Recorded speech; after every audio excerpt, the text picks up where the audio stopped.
They look like the very picture of happiness, don't they? I guess if we had kids, we might have had a family like that too. Daniel says, flashing a warm smile. His grin is soft, as though he's looking at something dearly beloved. At first glance, anyone might think Daniel, with that expression, is a gentle soul. But the reality is quite different. A small boy, surrounded by kind-looking parents, frolicking with joy. It's a shame for the kid, but I'm about to shatter their happiness. And I'm going to do it in the most terrible way. But all of this, every last bit, is Daniel's fault. If there's any blame, it should fall on Daniel, who betrayed me so cruelly. Their misery is all because of Daniel. My name is Betty Smith, a 43-year-old homemaker. I live with my husband, Daniel. I met Daniel through a friend. At the time, I wasn't particularly interested in romance, but Daniel proactively asked me out on dates. Gradually, I started to have feelings for Daniel and we started dating, which led to our marriage. We never had kids. It wasn't a fertility issue or anything. Daniel was always busy with work and was frequently away from home from the start of our marriage. With his frequent business trips and him being gone for days, we just didn't have much time to spend as a couple. Sure, if we had kids, we could have experienced the happiness that comes with an expanded family. But we were perfectly happy with just the two of us. Even without children, being able to live with the person I love most. It was more than enough to make me happy. I believe Daniel felt the same. But at the same time, I had my doubts. I didn't want to suspect Daniel, but he was indeed always busy. Another business trip? This is the third one this month, right? And this time you're going to be gone for a week? That day, when Daniel returned from work, he told me he had another business trip scheduled. From what I could gather, he had to travel far this time, requiring a flight, and it seemed he wouldn't be able to return for about a week. This was already his third trip this month. Sure, work can be busy, but there are limits. What's more, he's been working overtime daily, to the point where we, as a married couple, barely have the chance to see each other. Daniel, it's really odd that you're this busy. Isn't your company one of those infamous black companies? Maybe you should consider a job change. We could manage our finances for a month or two. I'm worried your health might give in at this rate. Not only daily overtime, but also frequent business trips. Clearly, Daniel's company is not normal. At this rate, Daniel might break down. As his wife, I feel it's my duty to do something about this. With this feeling, I tried to persuade Daniel. No, I'm okay. Work is tough, sure, but it's also rewarding. I'm sorry for being away so much, it must have been lonely. But, working is important for our life together, Betty. Daniel replied with a troubled smile. Indeed, having a job is essential for making a living. But does that mean there has to be a reason to push ourselves this hard? I started to question Daniel's words and the company he works for. Am I wrong? Is Daniel's way of thinking just common? Do I really have to continue my current job to support our household? In the end, no matter how much I try to persuade him, Daniel has no intention of changing jobs, so nothing changes and we continue to live our lives. As usual, our intimacy as a couple is quite minimal. I'm happy if we sleep in the same bed once a week. It's been this way since we got married. I'm sure the reason why we don't have children is because of that. In the midst of this, Daniel happened to have a day off, so we traveled a bit and came to a shopping mall in the neighboring town. Due to the holiday, there were many families, and every time I saw children happily holding their parents' hands, I couldn't help but sigh, wishing we could be like that too. Seeing me like this, Daniel made a face. Stop sighing, it's our day off. Why don't we go eat instead? Looking at the time, it was indeed lunchtime. We decided to go to a nearby diner after discussing it. As it was lunchtime on a holiday, there were many people. Sure enough, there were many families inside. A child, excited looking at the kids' menu. A child smiling, being fed a hamburger by a woman who seemed to be his mother. Every time I saw such happy family scenes, I couldn't help but think about why we don't have children, and all the unpleasant thoughts came to mind. I wondered if Daniel was thinking the same, as he quietly muttered while watching the families. Kids are cute and wonderful. I wonder what kind of child we would have had. Those words hit me hard. I might be taking it too pessimistically, but it felt like a jab at me for not being able to have children. I wanted children too. I wanted to give birth to a child with Daniel and build a happy family. All of this is because Daniel's job is too demanding. If he had considered changing his job earlier, creating even a little time for us, we might have become a happy family like those people. With those thoughts, I sighed at my own negative thinking. It's not Daniel's fault. Daniel is just working hard for us to live happily. Despite all that, look at what I'm thinking. Maybe I was so fed up with my own thoughts that the food brought to us didn't taste good. I felt like Daniel was looking at me with a displeased face. In the end, I couldn't even enjoy the rare outing with Daniel that day. Since that time, my relationship with Daniel became strained. There was something I felt towards our child, and unconsciously I started to distance myself from Daniel, but I had a feeling that Daniel was also somewhat avoiding me. I knew this couldn't continue, but I had no idea what to do. Because I didn't understand why things had turned out this way. Even when I tried to think it through on my own, I couldn't find an answer, so I decided to consult a friend who I'd known since my school days about the situation. My friend listened to my story sincerely. And, empathizing with my words, they reassured me. "Betty, you're doing your best." But even so, I didn't feel any better. Seeing me like this, my friend looked somewhat puzzled, prefaced their words with, "I wasn't sure if I should tell you this, but..." And then told me something. That revelation left me feeling dizzy. I couldn't believe it. If that was true, then Daniel. From the day I talked with my friend, I started to distance myself from Daniel. My friend's words kept echoing in my mind. A few days later, during the day, I was walking through the residential neighborhood with Daniel. Suddenly, I said, "I want to go for a walk." And though Daniel looked surprised, I was relieved that he agreed to join me. We passed by a certain house. We could see the yard of the house. There, a happy family was having a barbecue. A little boy was playing cheerfully, surrounded by a man and woman who looked like his parents. Seeing this scene, Daniel murmured, "That's like a picture-perfect family. Maybe if we had a child, we could have been a family like that." Towards the joyful family, Daniel cast a loving gaze. At first glance, one might perceive Daniel as a kind person. But the reality is different. Daniel and this family are irreversibly connected. That happy scene is undeniable proof of Daniel's cruel betrayal. That's why I had brought him near this house today. I watched Daniel to see if he showed any remorse, but it seemed he had none. If so, then no one would blame me for dragging him through hell. The child is innocent, but all of this is Daniel's fault. If there's someone to resent, it's Daniel. I made up my mind to punish the traitors. Yes, that may be so. But because of you, they're going to be miserable. I say, gazing at the family playing happily in the distance. At my words, Daniel tilted his head as if to say, "What are you talking about?" And muttered, "Huh?" He seems to be playing dumb, even at this point. What the hell is going on? They and I have nothing to do with each other, right? Sure, I must look like a weirdo for bringing this up out of the blue. But I don't intend to send innocent people to hell. It's because there's a connection that they're sent to hell. There was a tremor in Daniel's voice, or so it seemed to me. From Daniel's point of view, he wouldn't have expected me to say such a thing all of a sudden. Because there's no way his actions so far have been exposed. I was truly underestimated. Well, who knows? Let's just go home for today.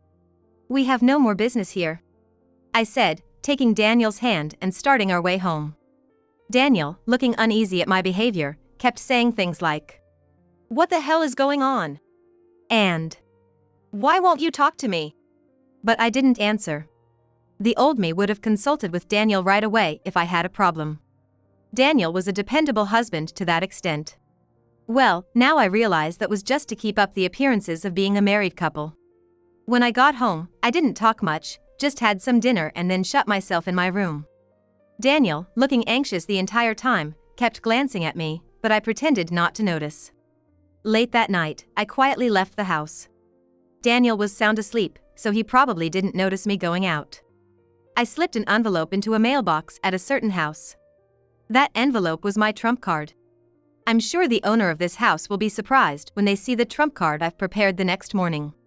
All of this is the fault of the traitor. I've just decided to punish the one who betrayed me.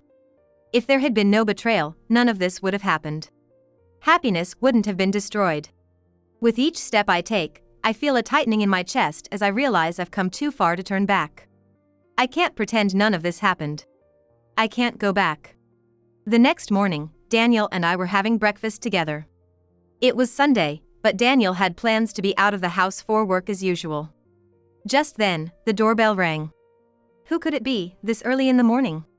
Daniel, suspicious, got up from his seat to check the doorbell monitor. Then, the sight that spread before him made Daniel exclaim. Why? The people on the screen were the couple from the house we had visited the day before. A man, presumably the husband, his face red, spoke through the intercom. Sorry for disturbing you so early in the morning. We have something to discuss, could we come in? Watching the man, the woman turned pale, exclaiming. Oh, hold on, please stop. Let's go home. We can't trouble these people. Apparently, it was the man's decision to come to our house, and the woman seemed to have followed him, trying to stop him somehow. Why are they here? What's going on? Why had they come to our house? In Daniel's mind, it seemed like their visit to our house was not a good thing. While nodding in agreement, I opened the front door. You saw that envelope, didn't you? Please come in. Let's talk face to face. As I said that envelope, the man's eyes widened. Yes, it was their house that I had slipped the envelope into late at night. When I invited the two of them into our house, Daniel turned ashen as if flustered. Ignoring Daniel, I made the couple sit down and served them tea. Daniel, who could not digest the situation, kept saying, Why? The woman, who was eager to go home. And the man, looking at both of them alternately, his eyes full of determination. The cast was now properly gathered here. It was time for the revelation. You came here because you saw this picture, didn't you? I said, laying out the contents of the envelope I had taken out of the cupboard onto the table. The inside of the envelope were the same as what I had put into their mailbox last night. There were a lot of pictures. In each picture, Daniel and the woman were walking arm in arm in the city at night, looking very friendly. Yes, they were having an affair. The reason I knew this was because one day, when I was talking to a friend, she told me. I saw Daniel walking arm in arm with a woman in the city at night. At first, I couldn't believe what she said. That night, while Daniel was in the bath, I checked his smartphone that he had left in the living room. His password was so careless that even I could easily see what was inside. There were text exchanges with a certain woman. It seems that the two of them have known each other since their student days and apparently were close even before I started dating him. They seem to have drifted apart upon starting their careers, but they happened to reunite at a class reunion and apparently started dating from there. In other words, while he was in a relationship and even married to me, he was fooling around with another woman. This is unforgivable. With this thought, I hired a private investigator to track their movements. Then, the evidence started piling up. Moreover, she had a child. By calculating backwards from the time the child was born, it was discovered that the likely conception period coincided with a week-long trip the two had taken. All this while, I had believed Daniel's absences were due to his busy work schedule. But that was a lie. It seemed he was simply spending time with her, coming home late and frequently going on business trips. She, like Daniel, probably used the excuse of being busy with work to spend time with him, all to avoid arousing suspicion from her husband. This means, the child Daniel once looked upon so affectionately was his and her child. When I explained all this in my own words, the man's face turned beet red and he grabbed the woman by the collar. It's not like that. Everything she's saying is a lie. That child is yours, there's no doubt. The woman shouted out in desperation. But the presence of the photographs made it clear, at least the infidelity was a fact. The man's anger did not easily dissipate. I'm divorcing you. Be prepared. The man declared loudly. The woman was sobbing, pleading. Wait. And. It's not like that. And I let out a sigh, wondering what she thought was wrong. As I watched their dispute, I casually glanced at Daniel and noticed him breaking out in cold sweat, perhaps feeling apprehensive about the upcoming events. Of course, it wasn't just her who was at fault for the affair. Daniel too needed to face his consequences. It seemed the man was somewhat satisfied with demanding a divorce. His face still held the traces of anger, but he said nothing more and took his seat. It was as if he was passing the baton to me.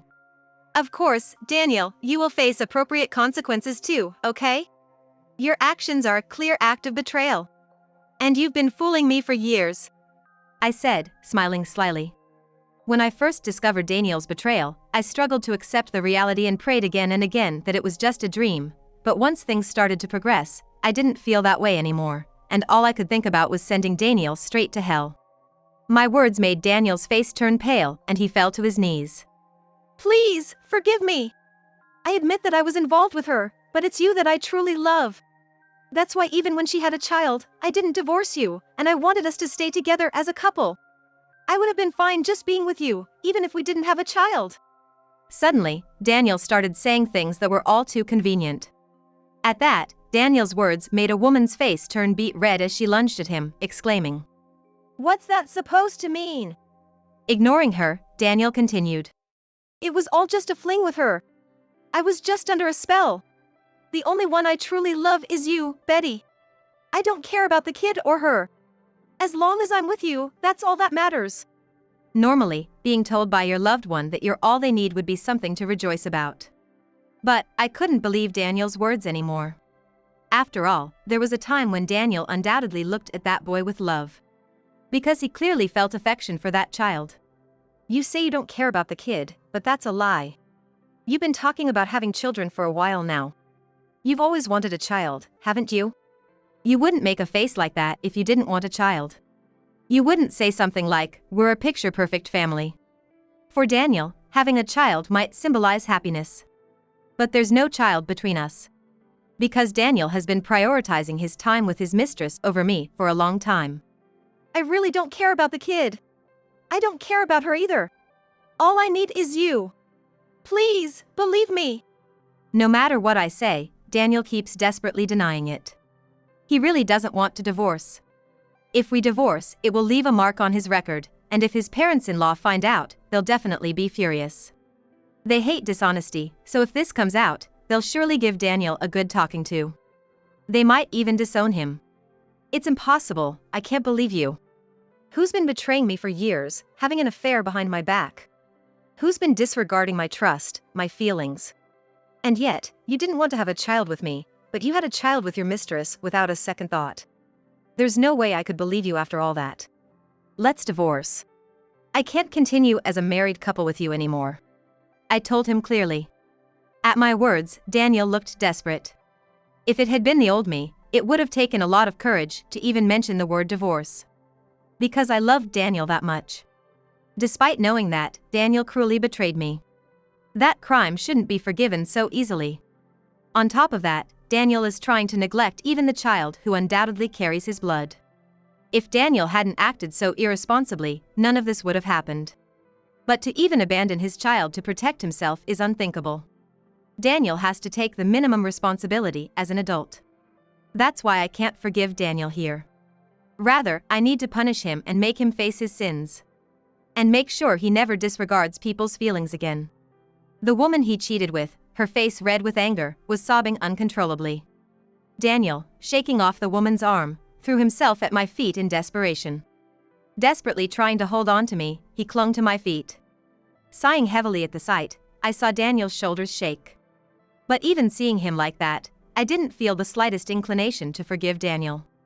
Afterwards, we decided to divorce. Daniel was very reluctant, and we even had to go through divorce mediation. We had plenty of evidence of the affair, so the divorce was granted on the grounds of Daniel's responsibility. Then, I demanded property division from Daniel. Of course, Daniel's parents-in-law heard about the situation, and they were furious. They wouldn't even let him cross their threshold. He's now working day and night to pay for child support. The woman he cheated with was also served with divorce papers and apparently returned to her parents' house with her child. According to her husband, her parents are furious and she's going to be working like a horse with no time for leisure while they're around. Thus, we were able to properly punish Daniel for his terrible betrayal. To be frank, there were plenty of things that stressed me out, and I felt quite worn out. Nonetheless, I felt a sense of relief having been able to administer divine retribution for the betrayal that persisted for so many years. Since then, I've moved and have been living peacefully in a new place. I still meet up often with the friend who helped me during that time, enough to chat about how tough it was back then. Having experienced such a harsh betrayal, I've had enough of married life for a while. I guess I'll be living on my own for a bit. It's my life, after all, so I've started to think that's okay. From now on, I want to live for myself.